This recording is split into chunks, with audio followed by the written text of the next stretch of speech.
अहिल्या अपने बेटे मल्हार के साथ मुंबई में रहती थी, जो काफी अमीर थे। मल्हार का अपना फैमिली बिजनेस था, जो कि घर पर रहकर ही अपना काम किया करता था। वहीं अहिल्या अपना घर संभालती थी। मल्हार अच्छे से अपना काम कर सके और उसकी सेहत ठीक रहे, इसलिए अहिल्या उसे घर का ही बना हुआ स्वादिष्ट खाना बनाकर खिलाती थी। लेकिन मल्हार को अपनी माँ के हाथों का खाना पसंद ही नहीं था, जो कहता था कि इस खाने में बिल्कुल टेस्ट नहीं है और आज के जमाने में घर का बना हुआ खाना खाता भी कौन है। ऐसा लगता है कि मैं किसी मरीज का खाना खा रहा हूँ। यही कहकर मल्हार जोमेटो ऐप से खाना ऑर्डर करता था और बाहर का खाना ही खाता था। और अहिल्या की परेशानियां तब और ज्यादा बढ़ गई थी जब मल्हार देर रात जोमेटो ऐप से खाना ऑर्डर किया करता था। अहिल्या को लगता था कि कहीं आधी रात को खाना ऑर्डर करने की वजह से मल्हार के साथ कोई फ्रॉड ना हो जाए, जिसके लिए वो अक्सर अपने बेटे को अवेयर करती रहती थी। पर मल्हार कहाँ अपनी माँ की सुनने वाला था।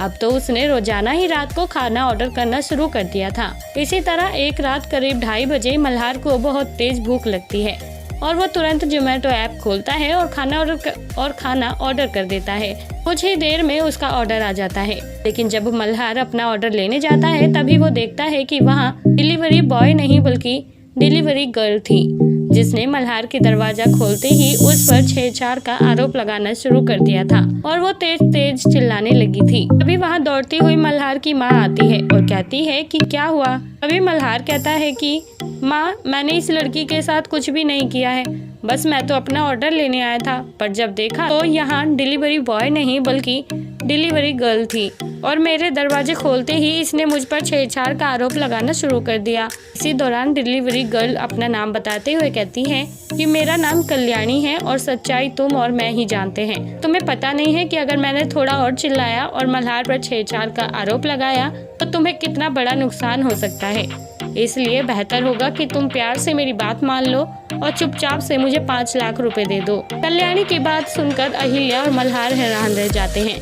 उनके पास मल्हार की बेगुनाही का कोई सबूत नहीं था और कल्याणी की चीख उसे बर्बाद कर सकती थी। तभी अहिल्या कल्याणी से कहती है कि तुम यहीं रुको, मैं पैसे लेकर आती हूँ। इसी तरह अहिल्या रूम में जाती है और वहाँ से एक बैग ले आती है। हैरानी की बात तो ये थी कि कुछ देर बाद ही वहाँ पुलिस आ जाती है और कल्याणी को गिरफ्तार कर लेती है। तभी अहिल्या सच्चाई बताते हुए कहती है कि मैं अंदर से पैसे लेने नहीं गई थी, बल्कि मैं तो पुलिस इंस्पेक्टर को कॉल करने गई थी। अगर तुमने मेरे बेटे को फंसाने की साजिश रची ही थी तो एक बार ये तो गौर कर लिया होता कि यहाँ सीसीटीवी कैमरा भी लगे हुए हैं। अहिल्या की यही चालाकी कल्याणी को उसके किए की सजा दिलवा देती है और मल्हार को भी एहसास हो जाता है कि उसकी माँ का कहना ठीक था। देर रात किसी भी अनजान व्यक्ति के लिए गेट खोलना कितना भारी पड़ सकता है, इसलिए तभी से मल्हार अपनी माँ की हर बात मानना शुरू कर देता है और उसके हाथ का बना खाना ही खाता है। तो दोस्तों, कैसी लगी आपको आज की हमारी ये कहानी? आप हमें कमेंट बॉक्स में कमेंट करके जरूर बताएं और साथ ही ऐसी और दिलचस्प कहानियाँ सुनने के लिए आप हमारे चैनल को सब्सक्राइब करना ना भूलें।